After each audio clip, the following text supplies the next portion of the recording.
Nigeria's constitutional journey began with the 1960 Independence Constitution, marking a profound shift towards sovereignty and self-governance as the country transitioned from British colonial rule to chart its own course. This foundational groundwork for a parliamentary system was laid at that time, with Queen Elizabeth II as the ruler and head of state of Nigeria. But at that time, Nnamdi Azikiwe was Governor General. The 1963 Constitution further solidified Nigeria's progress, establishing the first Nigerian Republic and introducing a republican system, which of course Azikiwe emerged as first president. Subsequently, constitutions include the 1979 and 1999 constitutional frameworks. It has continued to shape Nigeria's development, adopting a presidential system and establishing a federal structure with 36 states and 774 local government areas. The big question is Nigeria in dire need of constitutional reforms, and who will bring about these reforms? This is the Eastern Eye. I'm Alex Ogbodo.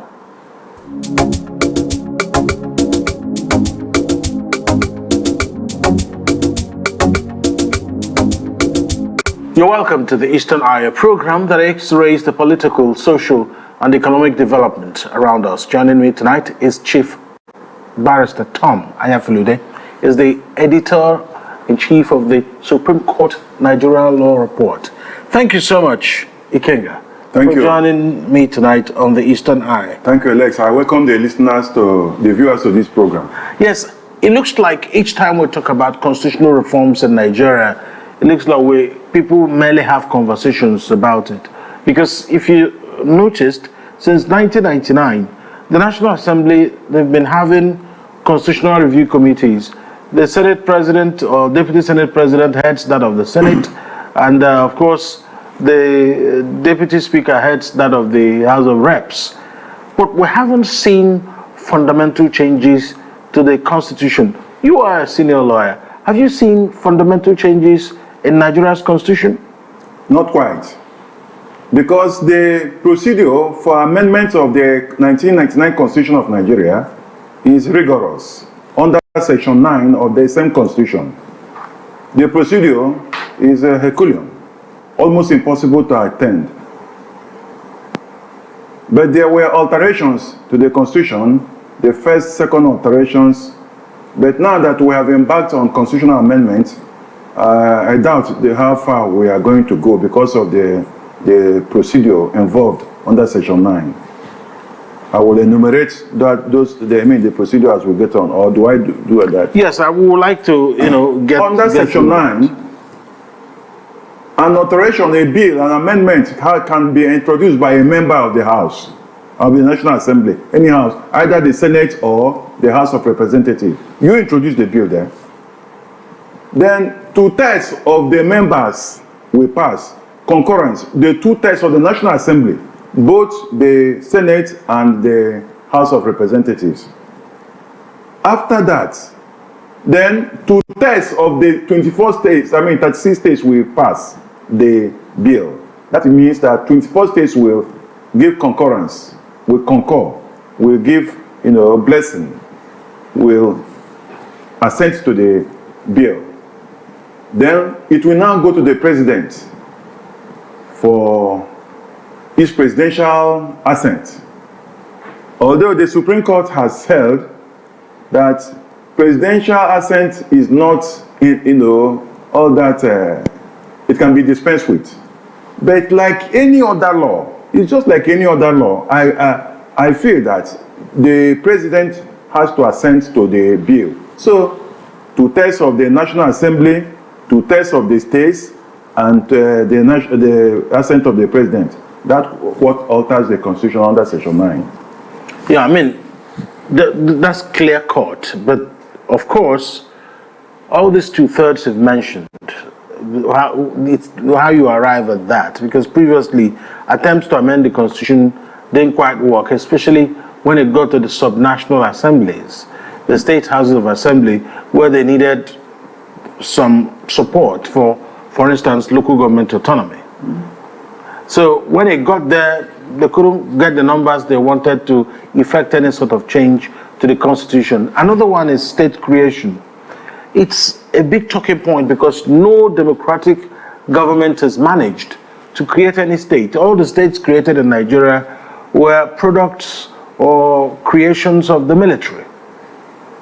Now with these massive defections going on, people defecting to APC, it may not be difficult to get the 2/3 requirement at the level of the National Assembly, depending on whether APC as a party supports that amendment. So with APC in majority, the 2/3 may not be difficult. But where it is not possible, the opposition may be lured. Where the opposition has interest, like for instance, creation of states in the southeast, for instance, they may lure the opposition members, using that as a bet to ensure that a state is created in the southeast. In which case, more opposition members will now even move to the APC to ensure that that 2/3, depending on your interest, they may use your interest as a bet. Now, after that, where the problem lies is at the level of the states. There is so much politicking, at that level. For instance, in the case of creation, local government autonomy, definitely, I'm very sure that one will not even see the light of the day. Because the governors who invariably control the houses of assembly will not allow the houses of assembly to give their consent.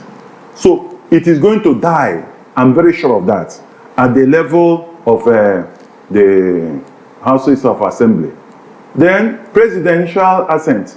It cannot even get to the level of the presidential, to seek presidential assent once it dies at the level of the houses of assembly. So there is so much politicking involved in the amendment of the constitution, especially at the level of houses of assembly. Take the case of state creation, for instance. States who desired states to be carved out from their zone and who did not sail through may not support. The House of Assembly may not support the creation of additional states when they have been, when they are not listed, when their own states are not listed. So there is so much politicking, and we don't have time. There's no sufficient time because you need sufficient time for lobbying the states, even lobbying members of the National Assembly. We don't have time. The moment we get to January next year, political activities will, commence. And once political activities commence, no much time or attention will be given to constitutional amendment. No time will be given for constitutional amendment. So it is safe to say that the reason why we haven't seen fundamental transformation or reforms in our constitution is due to politics. Politics. So what kind of politics is that, really? If we cannot knock out a constitution that truly is autonomous. There are varying interests, opposing interests, and each person tries to protect their own interest. Now, if you ask me, I will say that requirement of 2/3 of the state should be eliminated.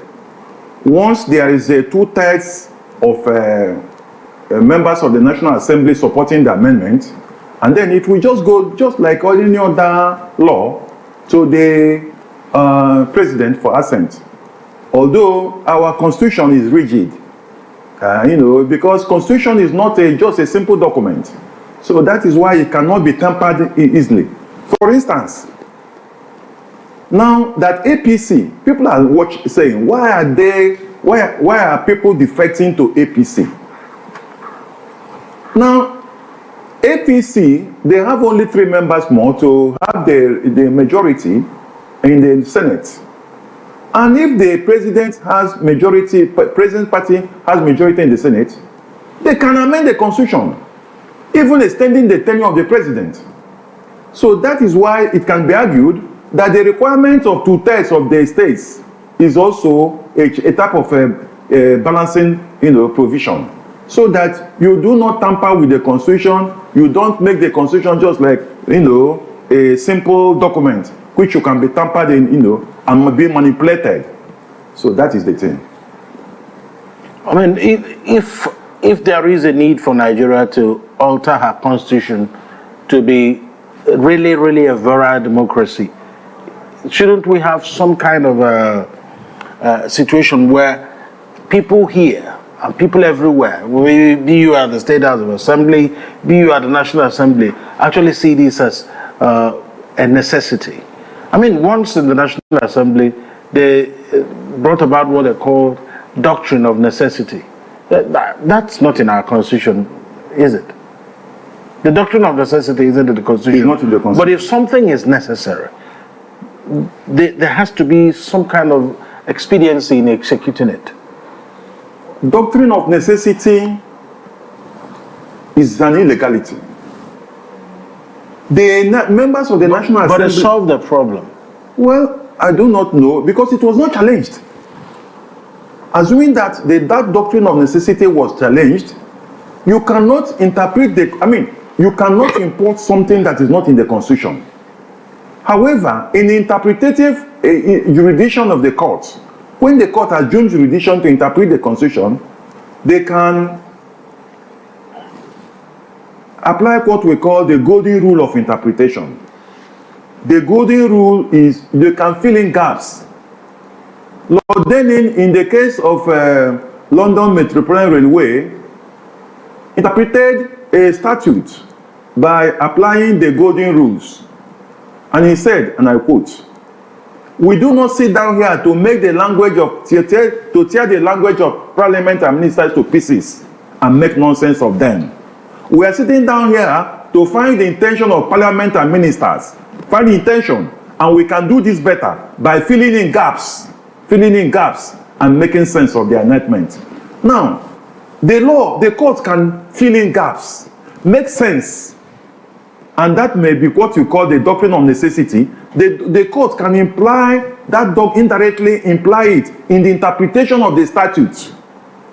Like in the case of Abuja, whether Abuja is this, they applied that. It was not a literal interpretation to say that Abuja, you must not, if you don't score, if you don't win, you cannot be the president. They then apply, you can call it not doctrine of necessity. It is an indirect way of interpreting a statute without applying what we call the literary interpretation of a statute. But I am telling you that the legislature has no jurisdiction, no competence to apply that doctrine of necessity. They will apply the law as it is, but the court, in trying to sanction what they have done, can now apply what we call the golden rule of interpretation to broaden the scope of the framework of the legislation in order to make it sense and in order to avoid anarchy. The court can do that in its interpretative jurisdiction. So, okay, let's take a look at a few things that have come up since the recent electoral review, or I should say constitutional review at the National Assembly started. A few things: judicial independence, electoral reform, security, governance structures. There's even some notable proposals which include reserved legislative seats for women. Here they're talking about allocated seats for women in the National Assembly to increase female representation. Are you in support of this? I don't have anything wrong. I don't have anything against that. If that is what they do, then it becomes law, because the woman is a weaker sex. There must be balancing. You must have to have the two sexes in anywhere. We need women wherever we go. Women need men, and God has made it so. So if they now say, because they are fragile, because of they are not exposed, because they don't have they are not as powerful as men, they are not as strong as men, then you should have a definite there's no problem. That becomes a law. I don't have anything wrong with that. I don't see anything wrong with that. All right, let's talk about judicial independence. Is it possible that the judiciary as it is right now is vulnerable, especially when dealing with the executive. If in the past you've had Chief Justice of Nigeria summoned by the Code of Conduct Bureau, I think that's what it is. Yes. Yeah, Code of Conduct Tribunal, whatever it is. They summoned a Chief Justice of Nigeria. How do you analyze how the judiciary stands with the executive? Is it safe to say that the Nigerian judiciary is subservient to the Nigerian executive? I submit that no amount of amendment can make judiciary absolutely independent. It depends on the character of the players. Even as it is now, judiciary can be independent, assuming that we have strong-willed people, men of integrity, men that cannot be easily swayed, men, piloting the affairs of the judiciary. So it is not, the problem, it does not lie with amendments. You can make the best amendments as regards the judicial powers, yet a corrupt judge will still be corrupt. But as it stands today, there are loopholes, there are situations which make the judiciary susceptible to being subservient to the judiciary, to the executive. But that cannot be cured strictly by amendment. Let me give you an instance. The last case involving River State gives me concern as a lawyer for 37 years and on authority. Now, because the Supreme Court nullified the local government election conducted in River State. I am an editor-in-chief of judgments of the Supreme Court of Nigeria. I have reported at least more than 3 cases where the Supreme Court held that the Supreme Court has no jurisdiction as it involves local government election. Do you know why? Because the local government election procedure is created by a state law, namely the local government election law. And that local government election law created a court, established a court, tribunal, where you go to ventilate any grievance, as regards the conduct of a local. So, and the ultimate court there is the local government election petition appeal tribunal. So the Supreme Court said it has no jurisdiction, nothing to do with the local. But in the last time they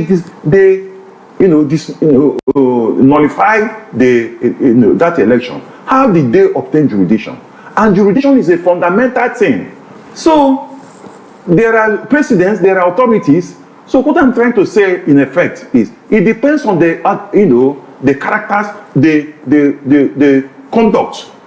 The conduct of people manning the Supreme Court and all our judge courts. So, amendment is good. Like the issue of funding, the issue of appointment of judges. Let the justices of the Supreme Court not be appointed by the executive. Now, some of the justices that held the appeal last time, presidential appeal, at least 3 of them were appointed Supreme Court judges. So it may be a type of incentive for judges to just do whatever they like, knowing that at the end of the day, if this man comes on board, the man will appoint them as judges. So are they using those appointments for a new song they are singing now in Abuja? Is that what they're doing now? Yeah, that is the thing. So that, what I'm trying to say, Lex, is that we can change the mode of appointment of justices. Let the bar play a very an important role in the appointment of judges.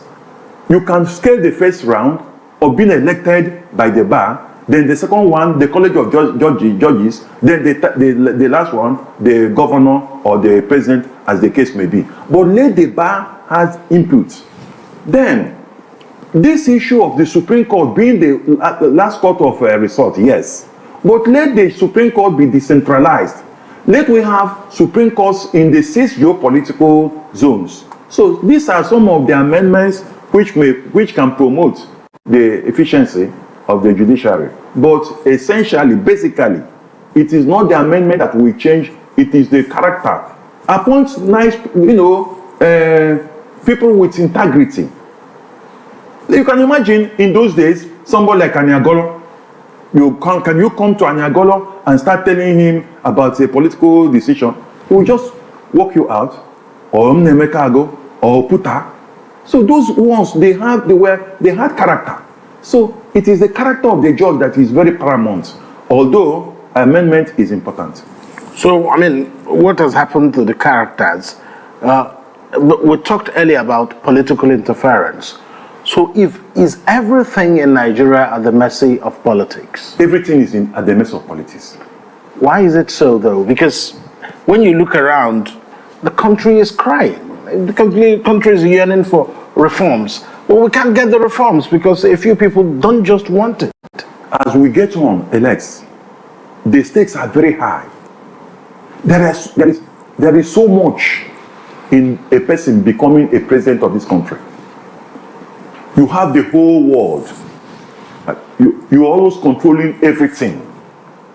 You are as powerful as you are the most powerful person.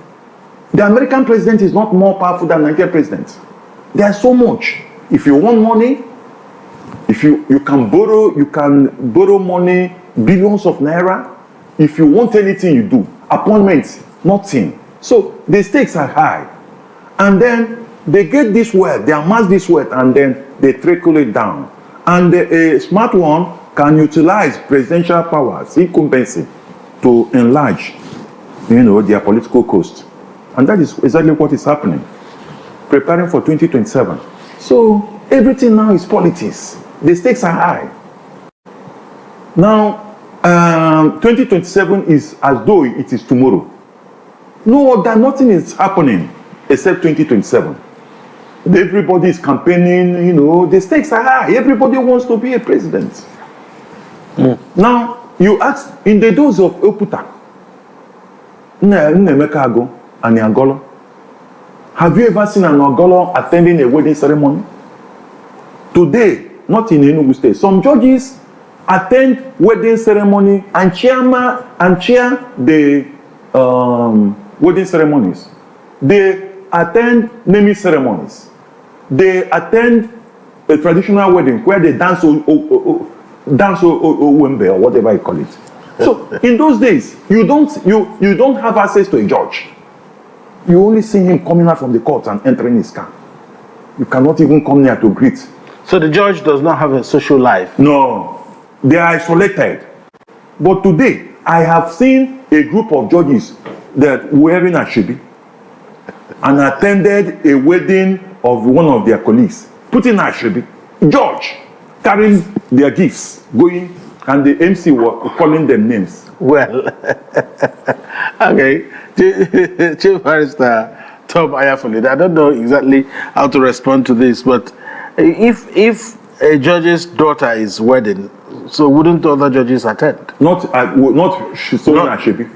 And dancing with their and dancing and showing their, competing in their dancing steps. Okay, we'll take a break at this point. When we return, we'll have more questions for Chief Barrister Tom Ayafolide. Stay with us.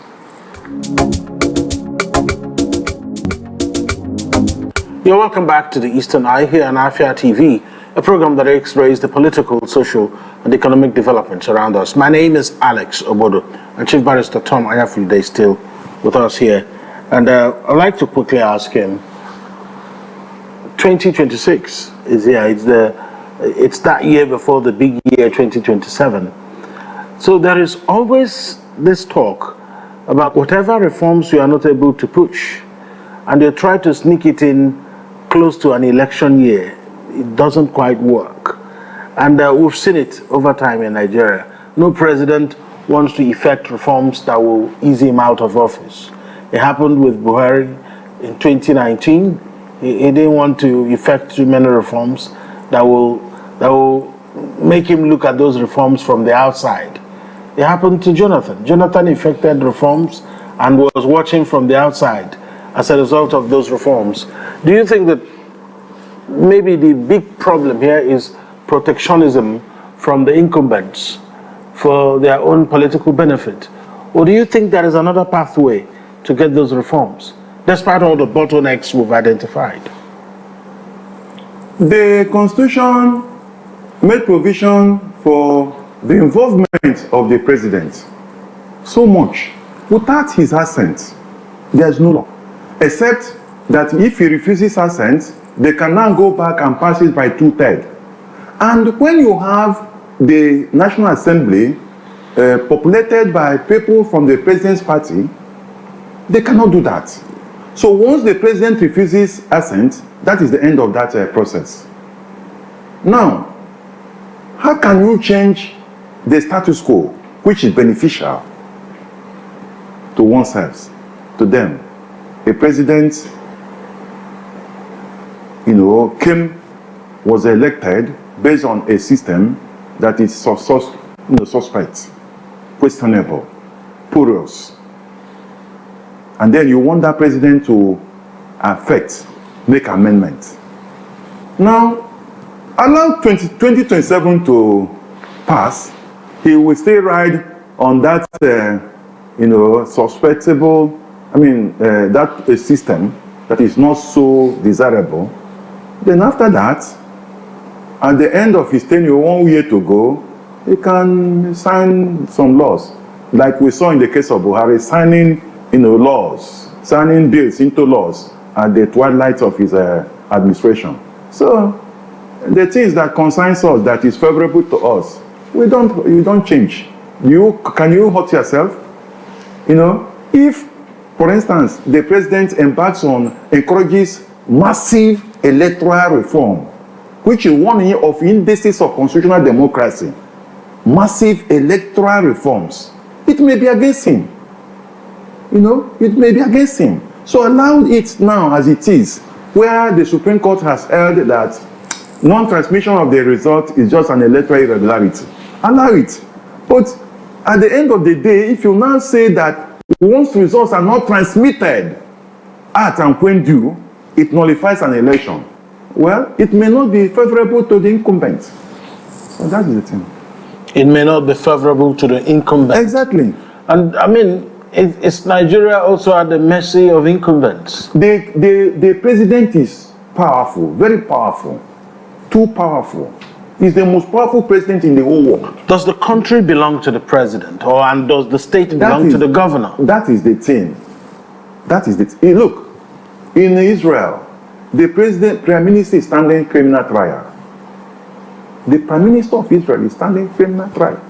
That's the check. But in Nigeria, a governor is immune from criminal, even civil. The president is immune. You cannot sue the president while he's in office. You cannot sue the governor while he's in office. The governor will just be, some governors will just sit down, amass wealth. Because once in the process of, incumbency, you cannot remove him, you cannot sue him. And once it comes out, he will be so powerful that at least that EFCC man, if he takes about 1 billion, he will just be quiet. And that's the end of the matter. So, we need a new constitution, not an amendment. We have operated this 1999 constitution, and there are so many loopholes that require to be, plugged for effective administration, for effective, for constitutional democracy in the real sense of the word, So there are too many things to be done. This issue of immunity, it can be amended. Immunity in respect of civil cases, so that the governor will not, or the president will not be distracted. But once there is evidence of a crime, even if you can go to court, because you are answering to the state. So let it be immune. The immunity be restricted only to civil prosecution, but not criminal. So a lot of things. Yeah, you made a brilliant point. Now, you talked about Nigeria needing a new constitution. A new constitution. And not an amendment. And not an the amendment. Same sentiment the patriots have echoed. Chief Emeka Anyoko and the others, they are talking about Nigeria getting a new constitution. So how are we going to do that? It requires courage. It requires patriotism for them to succeed. Because if Emeka Anyoko wants now to introduce a new constitution entirely, it may be so stringent, it may be difficult to manipulate. And politicians like manipulation, especially a politician that likes character. So, why should you now bring the annual course to bring in a new constitution that may not be, successful to manipulation? So, and that is the thing. Once you are enjoying or you have benefited from the status quo, you let the music play on. That is the thing. That is the unwillingness to bring a new constitution is the same thing, synonymous with unwillingness to effect amendment in the existing provisions of the constitution. They are benefiting from it, and they will still benefit from it. Well, that's exactly the point I'm making. The real issue here is how will it happen? For instance, we know the process of amendment of a constitution. If perhaps Nigeria needs a brand new constitution now, on paper, how are we going to do it? There was once a Jerry Lawrence that came to Ghana and they sanitized everywhere. If we get somebody that is patriotic, that has assumed power not for his own personal interests, but to serve Nigeria, I said patriotism. So, but how will you get that person? Because the good ones may never get up to that level of contesting, because to become president or governor, you need to have courage. Some people think that the people who ought to be discussing a new constitution are the ethnic nationalities. They say that they are the real owners of Nigeria. I mean, you have a group called NINAS, you have a group called the Lower Niger Congress, especially NINAS. They are asking that it is the ethnic nationalities that will come together and discuss how to be in the federation and bring about a really autonomous constitution, so that when they say we, the people, it becomes really that the people of Nigeria have gathered to take a decision, to have a document that will guide their how they govern themselves and how they go about their daily businesses. Do you think that this is what it should be, and not just a group of people who can write, gather to put it together? Do you believe that the ethnic nationalities should have a say? Including ethnic nationalities, yes. Other pressure groups, university lecturers, lawyers, civil servants, journalists, everybody, every Nigerian, in one way or the other. It should not be restricted to any particular group, ethnic nationalities, inclusive of ethnic nationalities, or everybody, the farmers, the market women, all Nigerians. Because when you are now in some jurisdiction, you conduct a type of election. What they call it now? You try to conduct a type of yes votes. Okay, referendum. Referendum. When you want to conduct a referendum, you don't restrict it to ethnic nationalities. It's for every Nigerian. So it should not be restricted to everybody, So, but there has to be a way to do this so that it becomes a document that is acceptable. So, because that opening statement of the Constitution that says we, that's where there's a problem. Everybody cannot be at the National Assembly. That's right. Everybody cannot be talking at the same time. When you elect, you are represented. In fact, I even disagree with we. Remember that in around 19-something, we elected members of the Constituent Assembly. They were elected. And some people were nominated, appointed by the government, the military government. But most of them were, like my master, Okoye, was then the president of Nigerian Bar Station. He was a member of the Constituent Assembly in his capacity as the president of the National Assembly. So some other people were. So when you elect somebody to represent you, it is we. It is we. You cannot say that it was not made by the Nigerians. Sorry. Although predominantly, members of that Constituent Assembly were ex officio, they were nominated by the government. But the majority of them also, some of them were also elected. When do you think Nigeria can get a new constitution? Because obviously that's what you're rooting for. A new constitution, not tinkering and doing panel beating to the 1999 It is because self-serving, because of the selfish interests of some of the leaders. Now, what of the other constitution that everybody was yelling? They did not even put it, the man that died last time, the justice. The constitution that was done by Jonathan assembled some people, but it never saw the light of the day. So Buhari did not implement that justice wife, justice somebody, the man that died last time. We had a constitution amended, proposals, nothing. It did not see the light of the day.